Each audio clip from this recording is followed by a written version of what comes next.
Pack Stereo, evening edition, morning coffee. You ready for some sports? A little bit. Maybe a little. I don't know how much they're ready for it. Well, let's see, Vic. Ladies and gentlemen, it's that time. Oh, it always hurts. That's right, ladies and gentlemen, it's time. Time is now. Time for Victor Allen's New Sports, a unique fan-based view of sports, written and directed by Victor Allen, and a recurring segment of the Morning Coffee with Mario show. That's right, New Sports, written and directed by the bald-headed black man. Rub his head, make a wish. Ladies and gentlemen, here's Vic. Yeah! Sports! Yeah! I'm not that excited, so let me just kind of get over that moment of exhilaration by Mario. I just think he's happy because of the balloon lady, so obviously she's going to be chatting with you a little bit later. If you guys want to know what I'm talking about, look at the good news, bad news, and the other shit, and you'll find out what Mario finds is a strange attraction to a woman who swallows a balloon while it bursts a bubble of air in her body, and she doesn't flinch. Ready for this, man? It was now the test by which all others are to be judged, I have to admit. Wait a minute. Let me help you real quick. I am New Sports. I will be doing New Sports. This is a special segment dedicated to boxing. Renee Lee Kiss, so sorry. Miko at home. She really doesn't do Monday evening special shows. Tuesday. But you can let her know. You can tweet her. She's home watching the reruns of some of the soaps. There you go. All right. So what we're going to do is just go right to it. I'm going to leave the NBA alone because, it's still first round. It's still first round. I mean, let them do what they do. This is the week where everybody, I hope, I don't know if I have the display stuff up there, Mario. It looks like it's the old stuff. But I can still talk about it. Or we can do another song. Or we can put it off because I can give you the names, but you probably want to see the faces. I'll explain this until Mario gives me an update.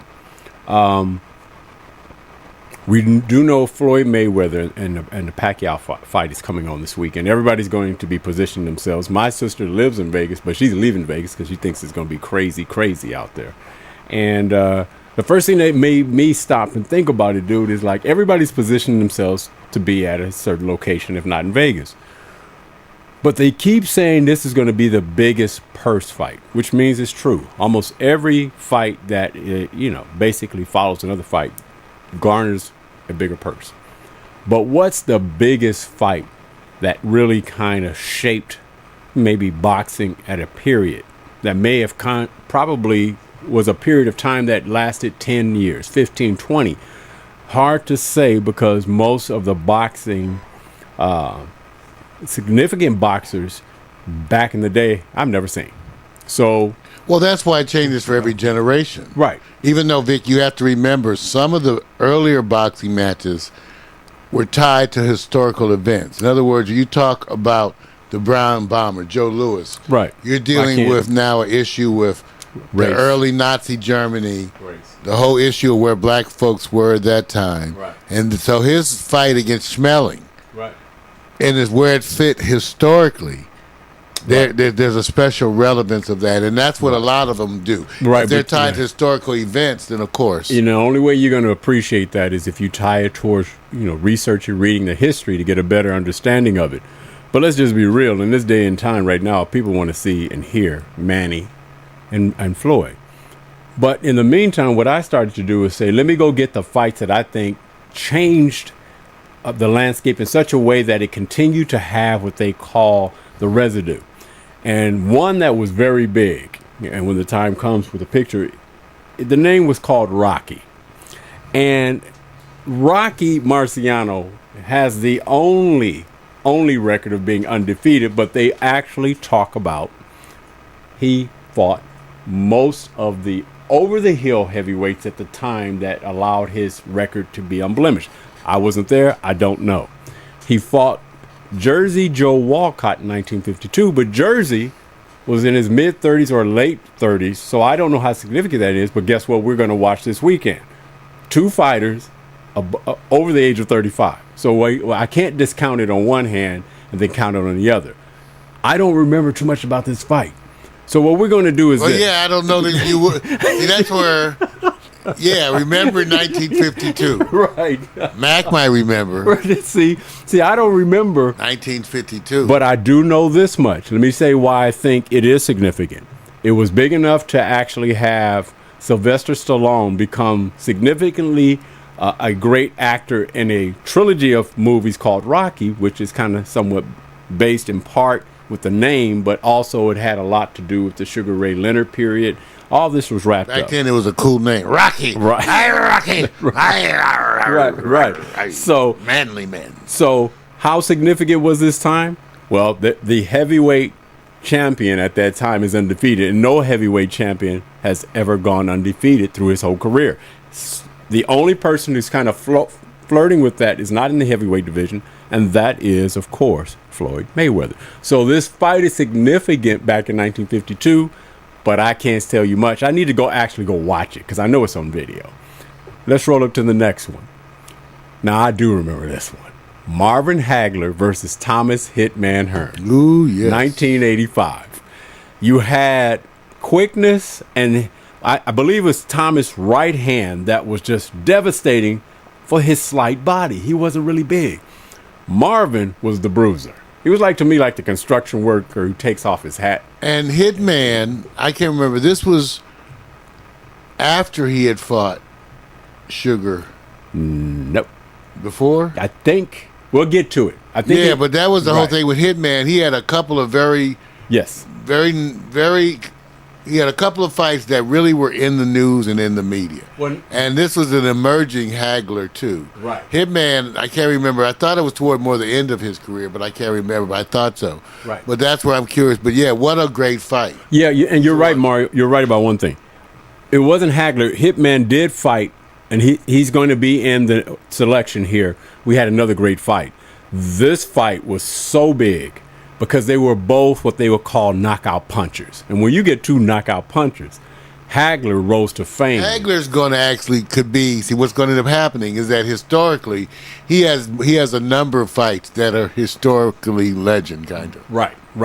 And so what we're doing here, so you can understand, it's kind of hard to show you the video because, I mean, we want to protect privacy and not copyright infringement because we are abiding. Well, go look on YouTube yourself. Well, you're going to see it. Yeah. You're going to see it. Let's roll up to the next one. Now, I don't know how many people saw this trilogy of fights. I wasn't even following Mickey Ward and Arturo Gatti until the first fight I saw them in. And I was going, there is, what they say, is there air in between the gloves where they get to stop, slow down, jab? No. I watched all three fights. I have never, I have never seen any boxing match like this ever.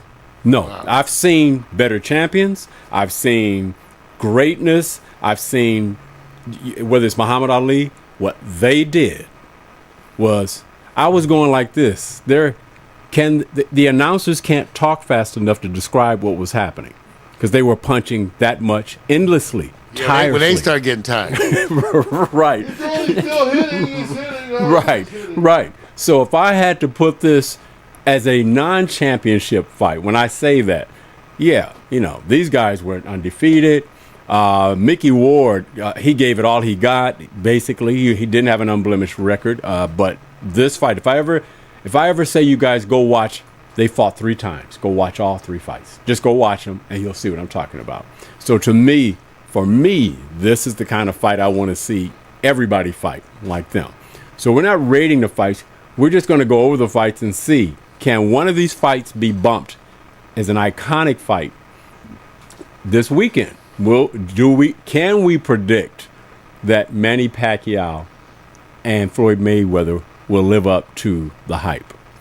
Let's go to the next one, Mario, and roll up so we can continue to see, were you there? This is the fight. Oh, so that's the one I was talking about. And right. it was. That's why I said. So it was before. I thought it was. Right. Sugar Ray Leonard versus Thomas Hitman Hearns. Great fight. But I remember Hagler more than I remember the Hearns. I mean, because didn't Sugar Ray fight Hagler too? Yes. I thought. Yes, but it was here's not. the thing. It was not an iconic fight. Though. Here's the thing. This is probably what's affecting my memory. We had a bunch of get-togethers around these fights, right? At a certain time. My old man, he had like parties with the fight and food, right? And so there, a bunch of these fights were social events. That's right. That doesn't happen the same today.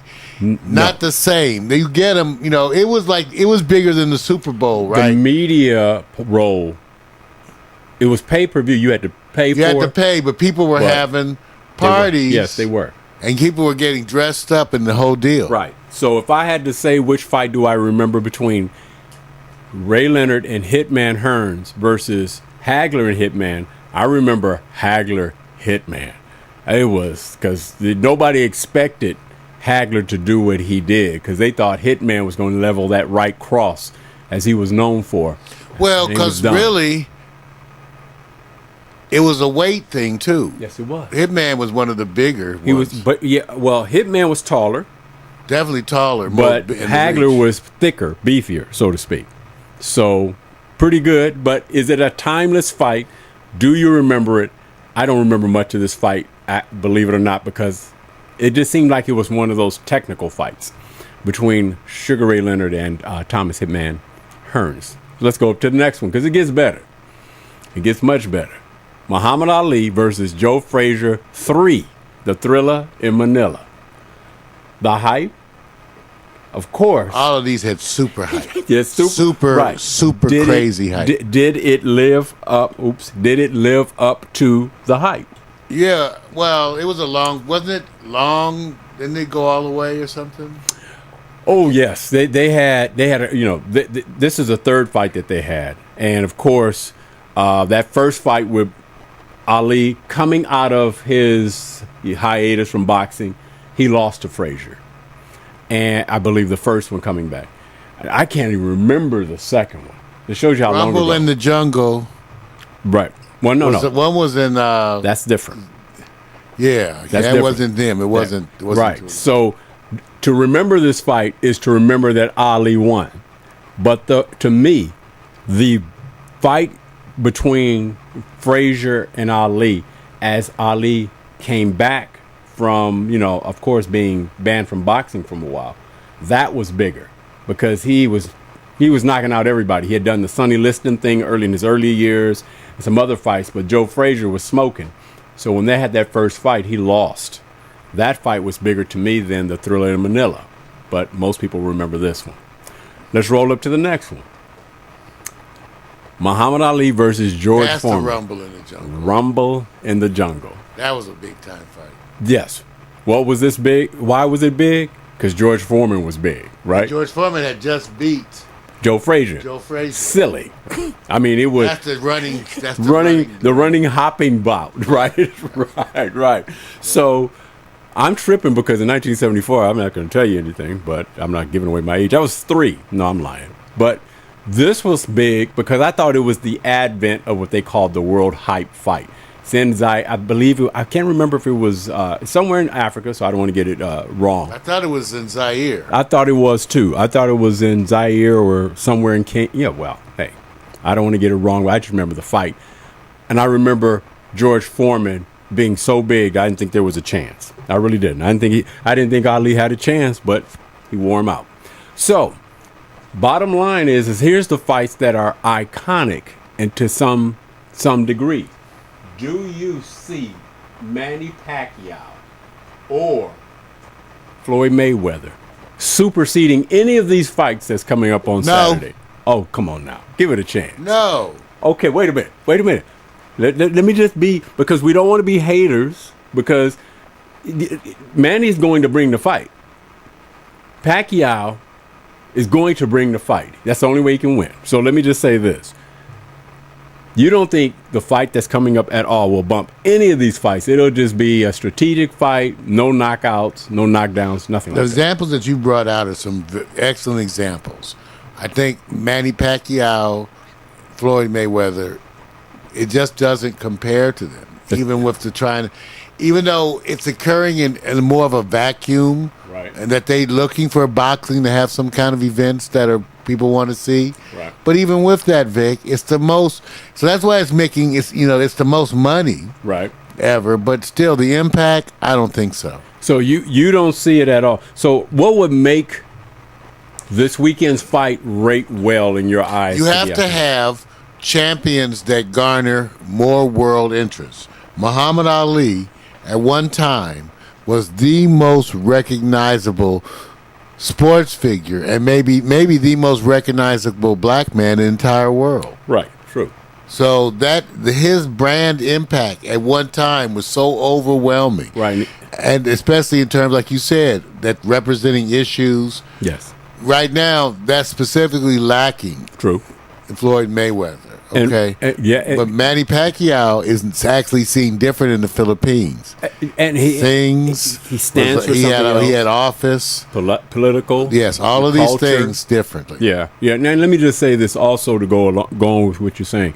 I'm kind of laughing at some of the Manny Pacquiao commercials. They're funny. Now, if I had to rate between the commercials that Manny are doing versus Mayweather, I have to stop and say, are there any commercials with Mayweather in it? So if there are, I missed it. I'm sorry, but he's got a couple of commercials that are funny. There's a sense of humor side that he has. So I would say enjoy it because the build-up this week is very big. This is what I'm going to say. Okay. All right. And I got to be fair on this because the time that we're in is the time we're in. It's like Jersey Joe Walcott. If you're not in that time, how could you appreciate it? So there's nothing that can make this fight iconic because what they already don't have in their portfolio is lacking. Is that what you're saying? Well, I wouldn't say it's not so much that they're lacking. It's just that different times you have different things that have a different impact socially here in the United States, even worldwide. Right. And so so certain sporting events, because it wasn't as common. Okay. Their impact was so big and huge. True. So to me, you can get that today. But to me, this doesn't generate the kind of impact even as a Tiger Woods golf tournament. Right. That's what I'm saying. You may generate money in terms of, because the nature of the culture is to spend this other money for the showcasing, right, the bling bling and all that. Right. But I don't think it just has the impact in our society today as an event. It doesn't have the significance. It's not important enough. There are maybe a bunch of people who will totally ignore this. Right. Okay. Got you. Last question going out on this one. What would be more shocking? Manny Pacquiao knocking out Floyd Mayweather or Floyd knocking out Manny? What would be more? Manny knocking out Floyd. I actually think the opposite. You know why? Why? Because Floyd doesn't knock people out. So he doesn't have a history of knocking people out. Although Manny has been knocked out before, he's already been on the canvas before. Floyd is known for not knocking people out, really. So to me, if he knocks him out, it will be an overwhelming success. So this will be interesting. Hey, you guys, that's it. I did a limited sports segment because I want to let you know that I do follow the sports of back in the 50s. I don't know if that means anything to you. I don't think you give a damn. Watch the NBA and see if I can change your mind, right? All right, sports for LA, we got it. Football is coming, you guys. 2016. I'm out. Mari, let's go. Let's get out of here, man. Next. All right, ladies and gentlemen. Whoa! Victor Allen, New Sports. Victor Allen's own unique fan-based view of sports. A recurring segment of the Morning Cover with Mario TV show. That's right. You can find us here live at Pack Stereo. Tune in and know and share your own views on sports. Balloons. We don't give a damn. Balloons. That's right. Send us balloons. Swallow something. Get the hot wings. It's time for New Sports. Yeah. Yeah. Yeah.